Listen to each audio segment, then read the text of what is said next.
ఈరోజు స్పెషల్ చనా మసాలా. ముందుగా శనగల్ని over night నానబెట్టుకోవాలి. నానబెట్టిన శనగల్ని కుక్కర్లో వేసి కొంచెం ఉప్పు, కొంచెం పసుపు, కొంచెం నూనె వేసి 3 విజిల్స్ వచ్చే వరకు ఉడకనివ్వాలి. బాండి పెట్టుకొని అందులో 2 చెంచాల నూనె వేసుకొని ఉల్లిపాయలు, టమాటాలు, పచ్చిమిరపకాయలు దోరగా వేపుకోవాలి. ఇలా వేగినాక ఇందులో కొంచెం జీడిపప్పు వేసి మిక్సీ పట్టుకోవాలి. గిన్నె వేడినాక గిన్నెలో కొంచెం నూనె వేసుకోండి. నూనె వేడెక్కినాక మిక్సీ పట్టిన పేస్ట్ని వేసి వేయించుకోవాలి. ఇందులో కొంచెం అల్లం వెల్లుల్లి పేస్ట్,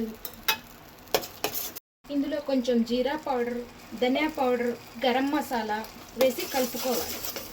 కొంచెం వేగినాక కారం వేసి కొంచెం సేపు ఉడకనివ్వాలి. ఇది కొంచెం వేగినాక చల్లగల్ని దీంట్లో వేసేసుకో.